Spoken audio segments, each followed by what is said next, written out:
क्या होगा अगर इतिहास की सबसे बड़ी सच्चाई हजारों साल तक एक गुफा में छुपी रही हो? क्या होगा अगर उन पन्नों में ऐसी बातें लिखी हों जो पूरी दुनिया की सोच बदल दें? क्या होगा अगर किसी ने सच को बचाने के लिए उसे समय से भी दूर कर दिया हो?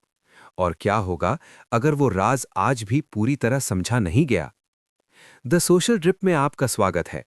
दोस्तों, ये चैनल उन कहानियों को सामने लाता है जिनके पीछे सिर्फ जानकारी नहीं, बल्कि गहरा रहस्य छुपा होता है। यहाँ हम इतिहास, रहस्य और अनसुने सच को सरल भाषा में समझते हैं, ताकि आप हर कहानी को महसूस कर सके, सिर्फ सुने नहीं। अब आइए शुरू करते हैं आज की रहस्यमयी यात्रा। रेगिस्तान की सूखी हवाएं, चारों ओर फैली खामोशी और समय की धूल में दबी एक ऐसी कहानी जिसने पूरी दुनिया के विद्वानों को चौंका दिया। ये कहानी है उन प्राचीन पांडुलिपियों की जो हजारों साल तक अंधेरी गुफाओं में छुपी रहीं। साल 1947। एक साधारण चरवाहा अपने खोए हुए बकरे के बच्चे को ढूंढ रहा था। वो इलाका था मृत सागर के पास का पथरीला क्षेत्र। जब उसने एक पत्थर गुफा की ओर फेंका तो उसे अंदर से मिट्टी के बर्तन टूटने की आवाज सुनाई दी। जिज्ञासा में वो अंदर गया। उसे अंदाजा भी नहीं था कि वो इतिहास की सबसे महत्वपूर्ण खोजों में से एक के सामने खड़ा है। उसे वहां बड़े बड़े मिट्टी के घड़े मिले जिनमें लिपटे हुए पुराने चर्मपत्र रखे थे। ये वही पांडुलिपियां थीं जिन्हें आज हम डेड सी स्क्रोल्स के नाम से जानते हैं। इन पांडुलिपियों की उम्र लगभग 2000 साल से भी अधिक मानी जाती है। ये दस्तावेज दूसरी सदी ईसा पूर्व से लेकर पहली सदी ईसी तक के समय के हैं। यानी ये वे शब्द हैं जो उस दौर में लिखे गए जब प्राचीन सभ्यताएं अपने सबसे संवेदनशील दौर से गुजर रही थीं। इन स्क्रोल्स में क्या लिखा था? इनमें धार्मिक ग्रंथों की प्रतियां थीं, जिनमें हिब्रू बाइबल के कई हिस्से शामिल थे। लेकिन सिर्फ यही नहीं, कुछ पांडुलिपियां ऐसी थीं जिनमें एक रहस्यमयी समुदाय के नियम, उनके विश्वास और भविष्यवाणियां दर्ज थीं। ये समुदाय संभवतः एसीनी नामक समूह से जुड़ा माना जाता है, जो उस समय यहूदी समाज का एक अलग और तपस्वी वर्ग था। सबसे बड़ा सवाल ये था कि इन्हें गुफाओं में छुपाया क्यों गया। इतिहासकार मानते हैं कि जब रोमन साम्राज्य ने उस क्षेत्र पर हमला किया, तब इस समुदाय ने अपने पवित्र ग्रंथों को बचाने के लिए उन्हें मिट्टी के घड़ों में बंद करके गुफाओं में छुपा दिया। उन्हें उम्मीद थी कि एक दिन वे वापस आकर इन्हें सुरक्षित निकाल लेंगे, लेकिन वो दिन कभी नहीं आया। इन गुफाओं की संख्या एक दो नहीं, बल्कि 11 से भी ज्यादा थीं। हर गुफा से अलग अलग पांडुलिपियां मिली। कुछ पूरी थीं, कुछ टुकड़ों में बटी हुईं। इन टुकड़ों को जोड़ना एक विशाल पहेली जैसा काम था। हजारों छोटे छोटे टुकड़े जिनमें लिखे अक्षर समय के साथ धुंधले हो चुके थे। विद्वानों को इन्हें समझने में दशकों लग गए। सबसे चौंकाने वाली बात यह थी कि हिब्रू बाइबल की जो प्रतियां इन स्क्रोल्स में मिली, वे लगभग बाद में प्रचलित संस्करणों से लगभग मिलती जुलती थीं। इसका मतलब ये था कि हजारों सालों में भी इन धार्मिक ग्रंथों में बहुत कम बदलाव हुआ। इससे धार्मिक इतिहास की विश्वसनीयता पर एक नई रोशनी पड़ी। लेकिन रहस्य यही खत्म नहीं होता।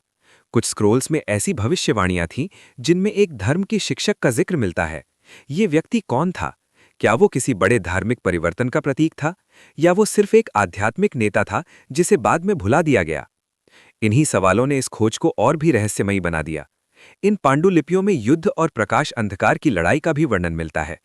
ऐसा लगता है जैसे ये समुदाय दुनिया को दो हिस्सों में बांटकर देखता था, अच्छाई और बुराई। उनका मानना था कि अंत समय में एक महान युद्ध होगा जिसमें सत्य की जीत होगी। क्या ये सिर्फ प्रतीकात्मक भाषा थी, या उन्हें सच में किसी बड़े संघर्ष का अंदेशा था? डेड सी स्क्रोल्स ने सिर्फ धार्मिक इतिहास को नहीं, बल्कि पुरातत्व, भाषा विज्ञान और प्राचीन समाजों की समझ को भी बदल दिया। ये पहली बार था जब हमें उस दौर की सीधी लिखित आवाज मिली। एक और दिलचस्प पहलू ये है कि इन स्क्रोल्स की भाषा हिब्रू, आरामी और कुछ हिस्सों में ग्रीक थी। इससे पता चलता है कि उस समय विभिन्न भाषाएं और संस्कृतियां एक दूसरे से जुड़ी हुई थीं। इन पांडुलिपियों को संरक्षित रखना भी एक चुनौती था। जैसे ही इन्हें बाहर निकाला गया, हवा और नमी ने इन्हें नुकसान पहुंचाना शुरू कर दिया। वैज्ञानिकों ने विशेष तकनीकों का उपयोग करके इन्हें सुरक्षित रखने की कोशिश की। आज ये पांडुलिपियां विशेष संग्रहालयों में संरक्षित हैं, जहां नियंत्रित वातावरण में इन्हें रखा जाता है। लेकिन विवाद भी कम नहीं हुए।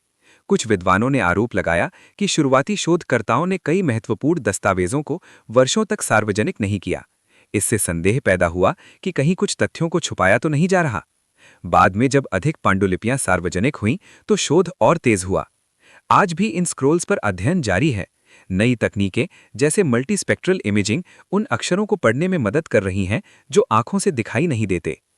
इस खोज ने हमें ये सिखाया कि इतिहास सिर्फ किताबों में नहीं बल्कि धरती की गहराइयों में भी छुपा होता है। कभी कभी एक साधारण घटना जैसे एक चरवाहे का पत्थर फेंकना दुनिया को बदल सकती है। डेड सी स्क्रोल्स हमें उस दौर की सोच, डर, उम्मीद और आस्था से जोड़ते हैं।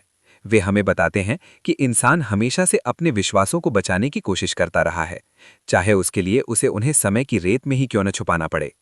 ये सिर्फ पांडुलिपियों की कहानी नहीं है, ये उस प्रयास की कहानी है जिसमें लोग अपने सत्य को आने वाली पीढ़ियों तक पहुंचाना चाहते थे। और शायद यही इस रहस्य का सबसे बड़ा पहलू है, सत्य को बचाने की कोशिश। दोस्तों, अगर आपको ऐसी रहस्यमयी और गहरी कहानियां पसंद हैं जो इतिहास के पर्दे के पीछे छुपी होती हैं, तो द सोशल ड्रिप को जरूर सब्सक्राइब करें। वीडियो पसंद आया हो तो लाइक करें और अपने दोस्तों के साथ शेयर करें। आपका एक लाइक और एक सब्सक्रिप्शन हमें और भी ऐसी अनसुनी कहानियां लाने की प्रेरणा देता है। हम फिर मिलेंगे एक और रहस्य के साथ।